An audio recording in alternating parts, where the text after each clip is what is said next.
Hello दोस्तों, नमस्कार। स्वागत है हमारे यूट्यूब चैनल मेहर ईडू हब में। आज हम बात करेंगे एक ऐसे टॉपिक की जो जीव विज्ञान की नींव है, यानी सजीवों का लक्षण की बात करेंगे। क्या आप जानते हैं कि एक जीव को सजीव कौन बनाता है? ऐसे कौन से लक्षण हैं जो सजीव को सजीव बनाते हैं और उसको निर्जीव से अलग करते हैं?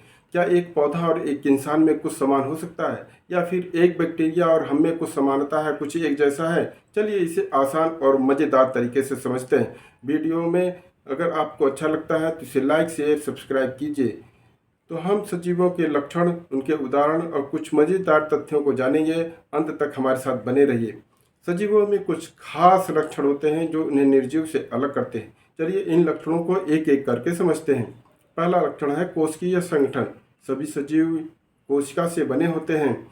जैसे कोशिका ही जीवन की सबसे छोटी इकाई है। जैसे इंसानों में लाखों कोशिकाएं होती हैं, एक बैक्टीरिया सिर्फ एक कोशिका का बना होता है, किंतु मनुष्य की या जितने भी आपको दिखाई दे रहे हैं प्राणी, वे सब कई कोशिकाओं से मिलकर बने होते हैं। बहुकोशिकीय संरचना होती है। एक कोशिकीय जीव हमारे आंखों से नहीं दिखाई देते हैं, जैसे बैक्टीरिया नहीं दिखाई देता है। इन्हें देखने के लिए सूक्ष्मदर्शी की जरूरत पड़ती है। तो कोशिका कोशिका ही जुड़कर आपका कोशिका तंत्र बनता है। फिर कोशिकाओं से ही ऊतक बनते हैं, ऊतक से ही अंग बनता है, फिर अंगों से अंग तंत्र बनता है। इस तरह से पूरी बॉडी बनती है। यानी कि जैसे कि आप एक मकान को तैयार करते हैं तो ईंटा जोड़ कर एक मकान बनता है। उसी तरह से कोशिकाएं जुड़ जुड़ कर ऊतक, अंग और अंग तंत्र बनाते हैं। इस तरह से पूरी एक संरचना बनती है। इस तरह से सभी सजीवों का एक मुख्य लक्षण है कोशिकीय संगठन, यानी सभी सजीवों का शरीर कोशिकाओं से मिलकर बना होता है। तो पौधों की कोशिकाओं में क्लोरोप्लास्ट होता है जो उन्हें हरा बनाता है। तो इस तरह से आपने कोशिकीय संगठन के बारे में जाना। अब हम आते हैं पोषण की बात। सभी सजीव पोषण करते हैं, क्योंकि पोषण से ही उन्हें ऊर्जा मिलती है और जीवित रहने के लिए जरूरी है कि वह पोषण करें। जब हम खाना खाते हैं तो हमारा शरीर उन्हें तोड़कर ऊर्जा बनाता है।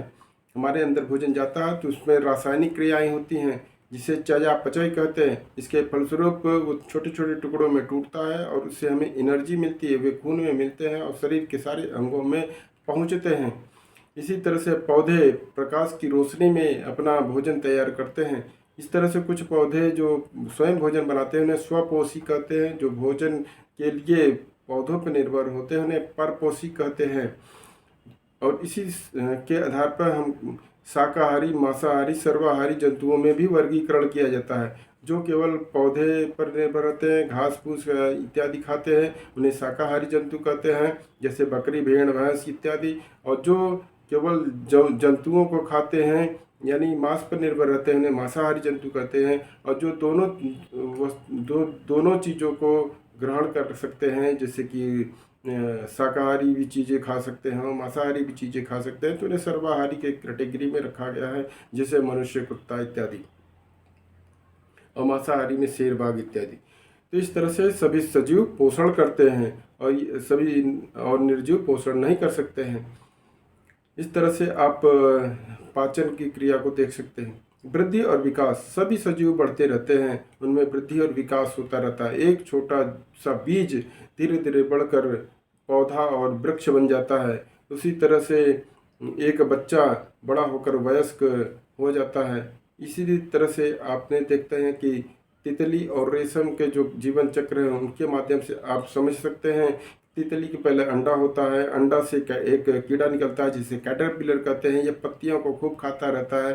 फिर उसके बाद कोकून में, यानी एक रस्सी में अपने आप को लपेट लेता है। फिर उसके बाद जब बाहर निकलता है तो वो तितली बन जाता है। इसी तरह से रेशम के कीड़े भी बनते हैं।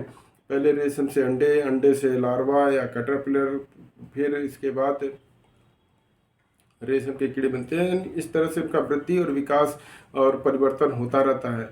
इस तरह से सजीवों में वृद्धि और विकास होता रहता है। हम आते हैं अगले टॉपिक पर। अगला टॉपिक है श्वसन। सभी सजीव श्वसन करते हैं। इस क्रिया में सभी जीव ऑक्सीजन गैस ग्रहण करते हैं और CO2 गैस बाहर छोड़ते हैं। सांस लेने पर वायु के साथ O2 गैस शरीर के अंदर फेफड़ों द्वारा ग्रहण की जाती है और ऑक्सीजन से द्वारा जो भोजन का जारण होता है, ऑक्सीडेशन होता है, जिसके फलस्वरूप ऊर्जा बनती है और CO2 गैस निकलती है। इसी ऊर्जा का उपयोग हम दैनिक कार्यों को करने में करते हैं। विभिन्न प्राणियों में श्वसन अलग अलग अंगों द्वारा होता है, जैसे मनुष्य में फेफड़े द्वारा तथा मछली में गलफड़े या गिल्स द्वारा। तथा क्या आप जानते हैं मेढक कैसे श्वसन करता है? पानी में रहने के दौरान मेढक त्वचा द्वारा श्वसन करता है, जबकि जमीन पर रहने के दौरान मेढक फेफड़े द्वारा श्वसन करता है। क्या पौधे भी श्वसन करते हैं? जी हाँ, पौधे भी श्वसन करते हैं, यानी गैसों का आदान प्रदान करते हैं। उनकी पत्तियों के निचले सतह पर छोटे छोटे छिद्र होते हैं, जिन्हें सूक्ष्म छिद्र या पर्णरंध्र कहते हैं, यानी स्टोमेटा कहते हैं। इन्हीं रंध्रों के द्वारा गैसों का आदान प्रदान होता है, यही उनका श्वसन क्रिया होती है। अब हम आते हैं अगले टॉपिक पे। सभी सजीव उत्सर्जन करते हैं। ये उत्सर्जन क्या होता है, आइए समझते हैं। जैविक क्रियाओं जैसे पाचन और श्वसन आदि के फलस्वरूप सभी सजीवों के शरीर में अपशिष्ट पदार्थ बनते हैं। ये शरीर के लिए अनावश्यक और हानिकारक होते हैं। इन अपशिष्ट पदार्थों को शरीर से बाहर निकालना अत्यावश्यक होता है, यानी इन अपशिष्ट पदार्थों को शरीर से बाहर निकालने की क्रिया को उत्सर्जन कहते हैं। जंतुओं में उत्सर्जित पदार्थ मलमूत्र, पसीना तथा CO2 गैस इत्यादि है। उत्सर्जन क्रिया पौधों में भी होती है। गोंद, रबर, रेनिन, हींग, टैनिन, कत्था इत्यादि पौधों के उत्सर्जित पदार्थ है। इस प्रकार से हमने जाना कि सजीव उत्सर्जन क्रिया करते हैं। अब हम आते हैं अगले टॉपिक, संवेदनशीलता। ये क्या होता है? आपने देखा हो कि अचानक पटाखे की आवाज़ होने पर पेड़ पर बैठे पक्षी उड़ जाते हैं और हम चौंक जाते हैं। किसी गर्म वस्तु पर हमारा हाथ पड़ता है तो हम हाथ अचानक हटा लेते हैं। मनपसंद चीज़ को देखने पर मुंह में लार आ जाती है। तो ये सब क्या है? पक्षियों का उड़ना, हाथ हटा लेना, मुंह में पानी आ जाना, ये सब अनुक्रिया है। पटाखे की आवाज़, गर्म वस्तु, मनपसंद चीज़ उद्दीपन है, और पक्षियों का उड़ जाना, हाथ हटा लेना, मुंह में पानी आना, यह अनुक्रिया है। इस तरह से किसी भी उद्दीपन के प्रति अनुक्रिया ही संवेदनशीलता होती है, और यह संवेदनशीलता सभी सजीवों में होती है। पौधे भी उद्दीपन के प्रति संवेदनशील होते हैं, जैसे छुई मुई या लाजवंती का पौधा भी संवेदन के प्रति संवेदनशील होता है।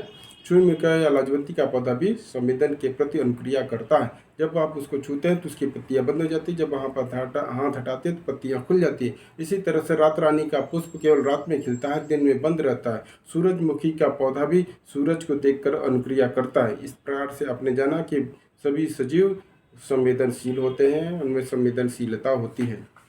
सजीवों के कुछ सामान्य लक्षणों को हम अगले वीडियो में जानेंगे। यह वीडियो आपको कैसा लगा कमेंट करके बताइएगा, और अगर वीडियो अच्छा लगा हो तो लाइक कीजिएगा, शेयर कीजिएगा, चैनल को सब्सक्राइब कीजिएगा। धन्यवाद, नमस्कार।